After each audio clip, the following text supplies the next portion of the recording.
খ্রিস্টান ধর্মাবলম্বীদের Easter Sunday উপলক্ষে ইউক্রেনে একতরফা 30 ঘন্টা সাময়িক যুদ্ধবিরতি ঘোষণা করেছেন রুশ প্রেসিডেন্ট ভ্লাদিমির পুতিন। স্থানীয় সময় শনিবার সন্ধ্যা থেকে রবিবার মাঝরাত পর্যন্ত যুদ্ধক্ষেত্রে সহিংসতা বন্ধ থাকবে বলে জানিয়েছে ক্রেমলিন। রাশিয়ার রাষ্ট্রীয় টেলিভিশনে প্রচারিত এক বক্তব্যে পুতিন এই ঘোষণা দেন। আজ সন্ধ্যা 6টা থেকে রবিবার মধ্যরাত পর্যন্ত রাশিয়ার পক্ষ থেকে স্টার যুদ্ধবিরতি ঘোষণা করা হলো। আমি নির্দেশ দিচ্ছি, এই সময়সীমার মধ্যে সব ধরনের সামরিক কার্যক্রম বন্ধ রাখতে হবে। মানবিক বিবেচনায় এই যুদ্ধবিরতি দেওয়া হয়েছে বলে উল্লেখ করেন রুশ প্রেসিডেন্ট। আমরা ধরে নিচ্ছি ইউক্রেনও আমাদের অনুসরণ করবে, তবে কোনো ধরনের যুদ্ধবিরতি লঙ্ঘন, শত্রুর উস্কানি বা আক্রমণাত্মক কার্যক্রমের জন্য আমাদের সেনাবাহিনীকে প্রস্তুত থাকতে হবে।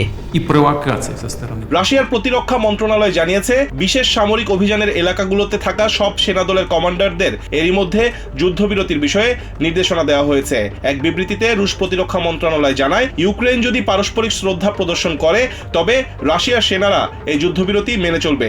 যদিও পুতিনের এই ইস্টার যুদ্ধবিরতি দীর্ঘমেয়াদী শান্তির জন্য আলোচনার দিকে ধাবিত হবে কিনা তার কোনো ইঙ্গিত পাওয়া যায়নি। রুশ প্রেসিডেন্টের ঘোষিত এই যুদ্ধবিরতির বিষয়ে ইউক্রেনের প্রেসিডেন্ট ভলোদিমির জেলেনস্কি তাৎক্ষণিকভাবে কোনো প্রতিক্রিয়া না জানালেও ক্রেমলিনের প্রত্যাশা ইউক্রেন তাদের উদাহরণ অনুসরণ করবে। পুতিনের ঘোষণার পর জেলেনস্কি ইউক্রেনের আকাশে রুশ ড্রোনের বিচরণের নিন্দা করে বলেছেন, এটি ইস্টার ও মানুষের জীবনের প্রতি পুতিনের প্রকৃত মনোভাব।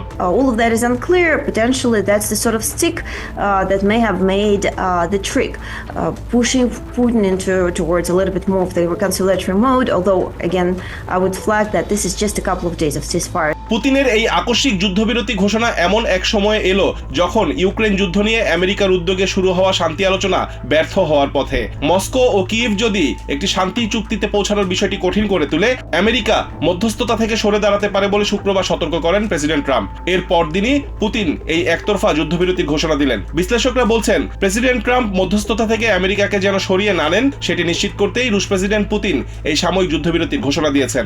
This is all about is trying to keep Trump in the game. He thinks that he can stand to gain a lot more, not vis-a-vis Ukraine, but regarding some of the restrictions that the US has put on, sanctions, etc. এর আগে 2022 সালের April মাসে Easter ও 2023 সালের জানুয়ারিতে orthodox খ্রিস্টানদের বড়দিন উপলক্ষে যুদ্ধবিরতির চেষ্টা করা হলেও উভয় পক্ষ একমত না হওয়ায় সেটি আর বাস্তবায়িত হয়নি। রিজওয়ান কাদের, TVN 24 নিউজ ডেস্ক।